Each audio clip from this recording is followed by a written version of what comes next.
You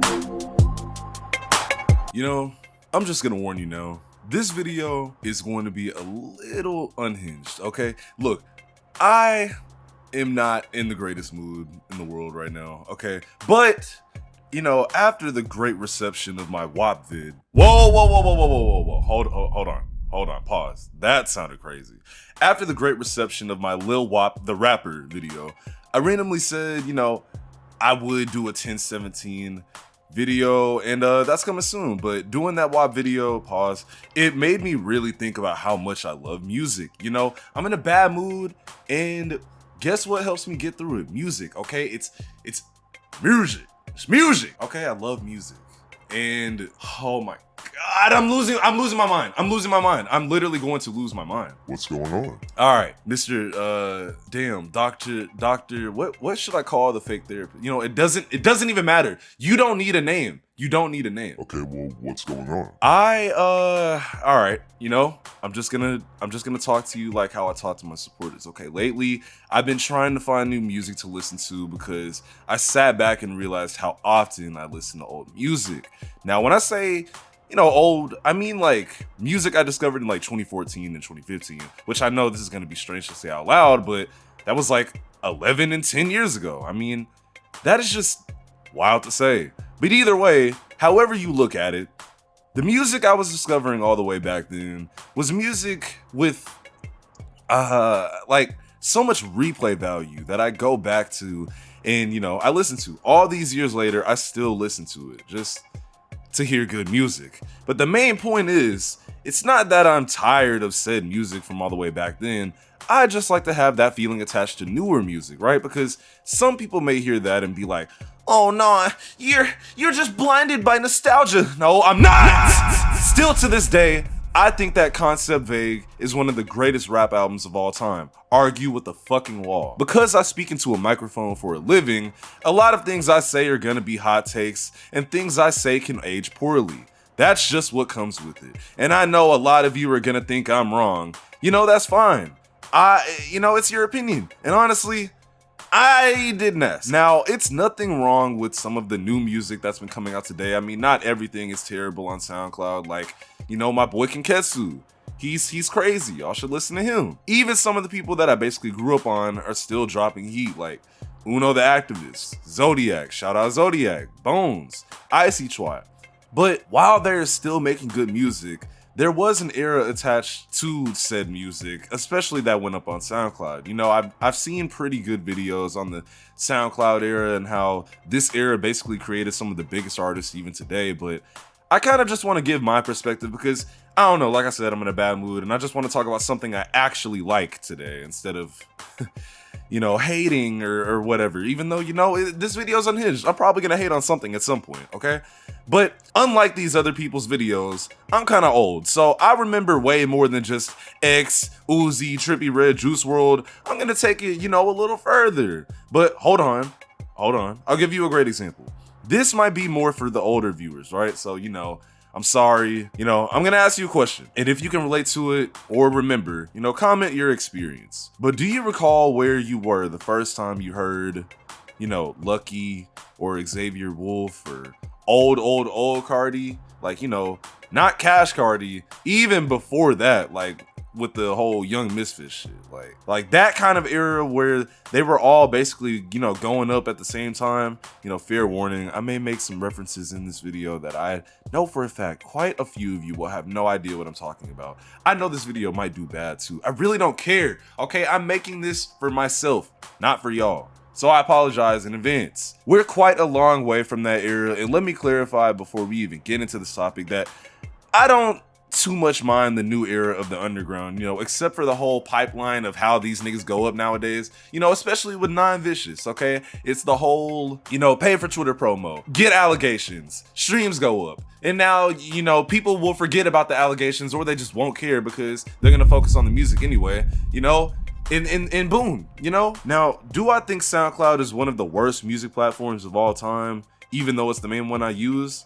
Yes, but I still love SoundCloud. You know, if you want to know why SoundCloud is terrible, you should check out this video. It's actually hilarious. But anyway, that's besides the point. Let me first explain from my perspective why the SoundCloud era was so important, right? Because, so if you're not a new viewer, currently at this point, my regular viewers know how long I've been on SoundCloud, making my account all the way back in like 2010 or something like that. Being that I've been on SoundCloud for technically 15 years, I have seen a lot of different eras for music, going down to the way artists will actually make their songs, to show you how often music repeats itself, right?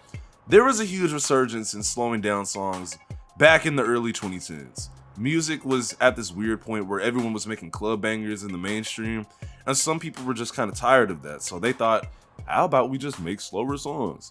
And, you know, the first time I saw this was this Mac DeMarco song that basically everyone on earth probably knows about at this point, called Chamber of Reflection. This slowed version is currently sitting on 6.8 million plays, right?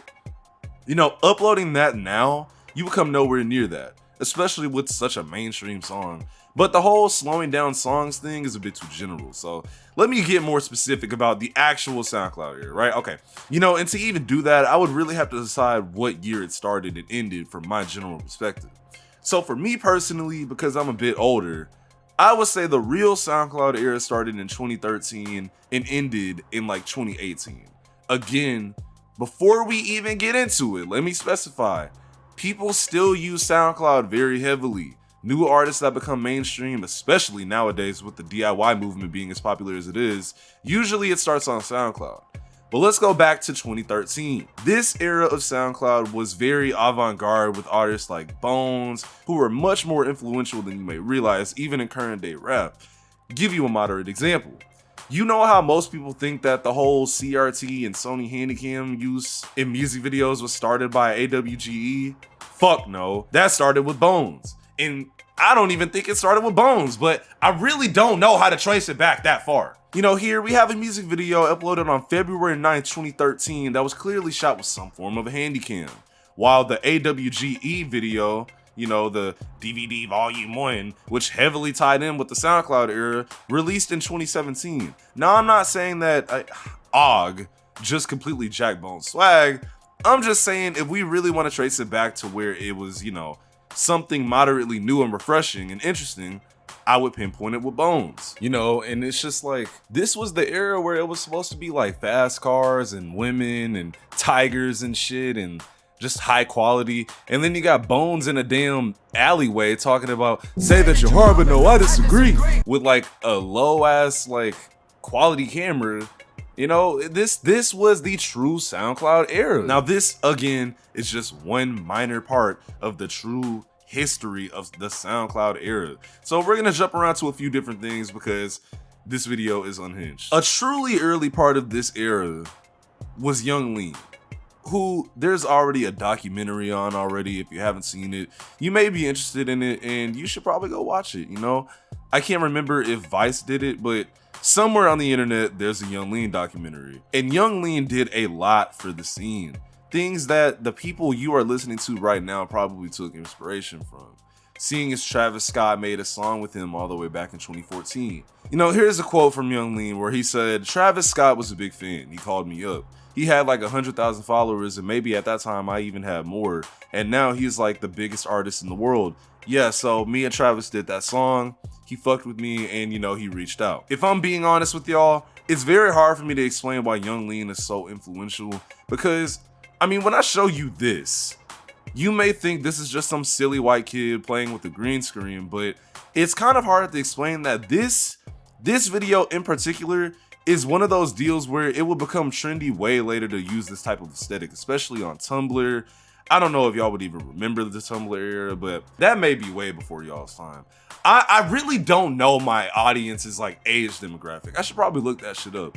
But we're discussing SoundCloud. So if I sit here and explain, you know, the whole SoundCloud era, this video would be like an hour long. I'm already rambling at this point. So I'll just skip to what is probably the most, I guess, the most important part of this era.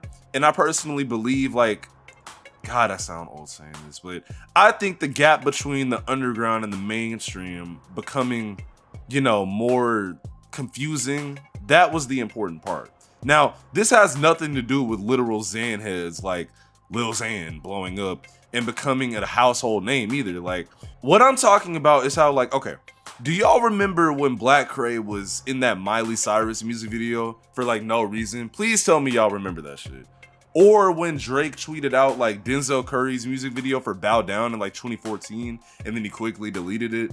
Meaning Drake was tapped into the Florida Underground and probably the, holy fuck my mind. Oh, the Raider Clan era. You know, that mesh of the underground being somewhat mainstream was probably my favorite part of the SoundCloud era because it's something you just really had to be there for. Most of you watching this video may not even know what I'm talking about as far as the SoundCloud era really goes because like I said, it's not just X and Uzi and, you know, shit like that. It went so much deeper that if you genuinely had an interest for it, which was me in high school, that's why I know so much about this rap shit. That's why I'm probably what someone would consider chronically online, you know, about music, especially the earlier days of SoundCloud, because I really love this shit. I love this shit. Bring back the Xans, you know? Bring back the stupid colored dreads. You know, I mean, I'm so tired of how niggas go up nowadays. It's so boring and it's so fabricated. Like there's no sauce. Okay, that's the problem. That's the problem, sir. There's no sauce. And these niggas just do the same shit. All these niggas like to touch children and they blow up. Okay? It's boring. I've had enough. Maybe my nostalgia glasses are on. I don't know. You know, just take me back to like when it just wasn't like boring and it wasn't like something we've already seen before. I don't care about these Young Thug clones that touch kids, bro. I don't care about these gimmick rappers, you know, that are just fats, so it's funny. I don't care about any of it, bro. This is quite literally why I listen to, like, I don't know. I'm not gonna tell y'all what I listen to, but it's just all boring to me, okay? I'm sorry. Well, you had a lot to say. Yes, I did. Can you do my outro? Like, I'm not in the fucking mood right now. Just do my outro for me. Well, I guess today I'm UVXEX. Later. Fuck y'all. See y'all in the next video. Right. Thank you. You say